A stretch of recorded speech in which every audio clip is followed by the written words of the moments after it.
Discursive practices, especially for the Indian context, are very important.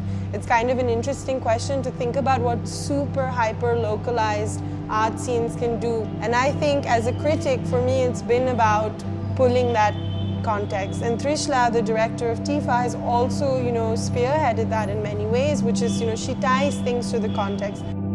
And TIFA is set in this beautiful Art Deco hotel. I mean, completely stunning building that otherwise, would have been put to ruin. And you're seeing details from a period in time in architecture that you rarely get to see, not only in the city, but in India itself. Let's make process visible. But what India needs is critical discourse. As a young Indian population, we need to realize that our history is at risk and these narratives are at risk. Then we need to move away from old conventions. And old conventions have shown us that sentimentality can be effective but surface, or that literalness can be easy to digest in a material form but not delve any deeper. And these are the kinds of conversations I've been having on a routine basis with each of the residents at Artel this year.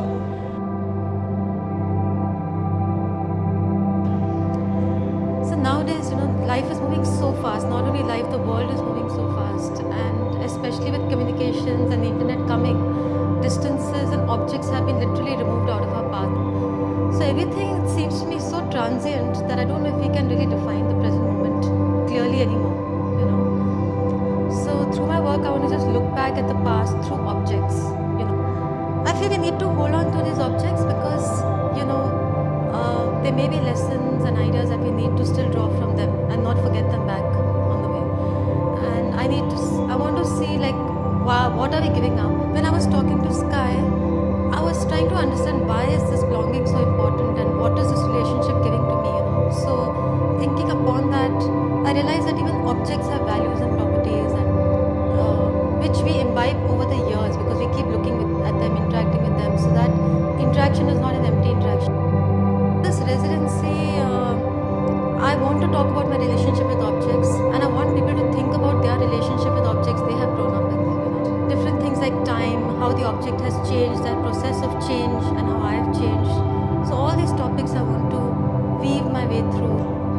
So I have been working with material, very tactile, very visual kind of language, and I feel Ubek is doing the same thing but in a different way. He loves playing with material, his work is more playful, and he loves to explore material, which also I like to do.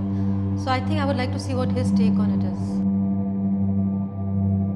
Coming to TIFA and working out of TIFA, I was particularly interested in pushing red oxide as a material as much as further, as opposed to working with found objects, which is mostly what my practice is about. So essentially what I'm trying to do in a sense is manipulate red oxide to take over the form into which it's poured into. And I like the durational element of it. When people come for the open day, they're going to see it in almost a semi-liquid state, but they'll never get to see the solidified state. And one of the works in working gesture is me going over and over again, screen printing on a blank screen with red oxide over and over again with paper. And the idea of just doing that and damaging the screen and pushing the screen to the limit, the screen gives me the blank screen gives me an image which almost acts as an archival of just that one scoop of red oxide coming through. And I think that one piece kind of ties up everything else in that installation. So yeah. Another artist I'm really excited in this residency and the kind of work he's making is Krista. What I particularly like about his work, especially for the residency, is the fact that he is planning to reanimate a dead object. And I really like that because my practice is almost the opposite. I try and preserve the dead object, but he's in some ways reanimating it, which I found quite interesting. I think, so I do make a lot of kinetic work, and the reason I do that is because I'm really interested in the gesture. One of the things I've been thinking about is how cities around the world are all starting to look the same, and how now when you go to cities across the globe, you can have an uncannily similar experience. The thing that makes cities distinct at this point is really their histories, and so the future of a city and making it a unique place is really tied to its history. I started thinking about all the different objects in the space, and specifically the furniture, to think about their histories or imagined history. I started thinking about in particular were some of the vinyl furniture and how it looked a bit like, they looked like animals, like the couches and the chairs and so forth. Okay, so the piece that I've been working on here in particular is about sort of creating this alternate timeline or alternate history of this object, and sort of not whimsical per se, but giving it sort of this, giving it a kind of sentience that allows it to live its own life. This is more about speaking to the building itself, not so much about myself. But I think for someone who is also really focused on thinking about alternate histories, you should probably also talk to Jagrut. Being here in this building, which is like which was made in 1940s, around 1940s, kind of, it gives you that sense of grounding to the history. I have done 2 projects. One is called Narad, and one is called The Philosopher's Wasps. So it's based on this person who lived here in 1940s, and he was an alchemist who found a way to produce gold through wasps. And then he realizes that it's you have to give it to the world. The gold is, let's make golden structures, let's make golden walls, let's make golden bridges, why not?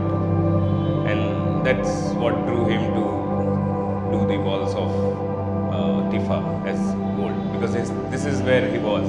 This was his studio, because everything is through our perspective.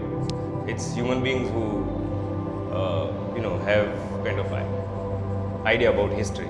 We have the consciousness to understand history. That's why we always place ourselves in somewhere in history and somewhere in the timeline of history. And that's where I see Saubya's work kind of doing that in a way. It erases history, it erases time, and that's very fascinating.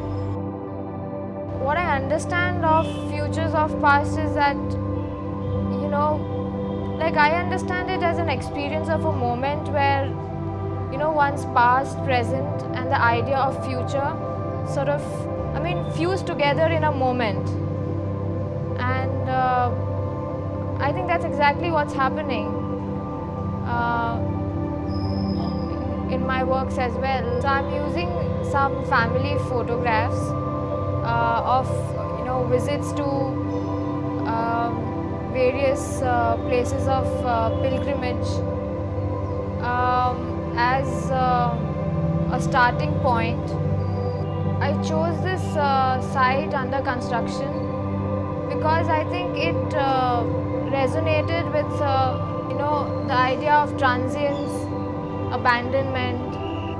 I think Samantha's idea of portraying the self and through a language which almost takes you beyond it is what I connect with in her works. My work in relation to Futures of the Past is quite spontaneous to the space and to the place I'm in. So a lot of my work is digital based and internet. I'm very interested in kind of non-linear time and multiple narratives, in creating different stories through different kind of GIFs and films, and sometimes I do that for installation. So I guess the Futures of the Past theme really interested me because it gave me a space where I could think about that in a different context. Similarly to Jo Yu, who also works in that way, I find really inspiring as well. So it's a really interesting thing for me because I do about currency, I research about currency at my art project for a long time. So I combine these 2 things. So this time I published my new 500, and I combine a lot of like nuclear patterns inside. And in the exhibition and the open day, I exchange my money to audience. So audience need to use 500 to exchange my 500s. Like kind of body reaction. So this time, why I want to do this kind of performance here, where I combine yoga with Tai Chi, with a little bit like Taekwondo inside my performance, because those three kind of body is the really different way you can control your body. I'm happy to see what Ria will do. Another performance in this residency, how you will show in her work. Personally, for me, I think movement is the most primitive experience of life. As kids, we don't use words and form big sentences to tell our mother that we want to eat now or we want to whatever. So we would use gestures or we use expressions. So maybe that is something that I've kind of fixed onto. There's also a musician who's experimenting with the tools on site, with the tools available on site. So he's using hammer, chisel, and other beer bottles and every other thing available on site. Finally, after 1 month, I've come up with 2 site-specific work. One is called Pause and Breathe, and which is on those 2 bathtubs kept there. And the other one is under construction, which is this site right over here, making a dead space alive. So how in Pune and almost in all the urban cities nowadays, there's this deconstruction of buildings happening, and like how bringing down the old version of an architecture and making it a completely new space. I'm actually interested in the process of deconstruction. Purane se naya kaise ban raha hai, the process of that and what goes through that. The definition of the futures or past is very interesting problem for me. I think it is a good opportunity to stimulate my aesthetic thinking once again. Prior to the past, present, the future, I decided to contemplate the concept of time and try to express past of the past.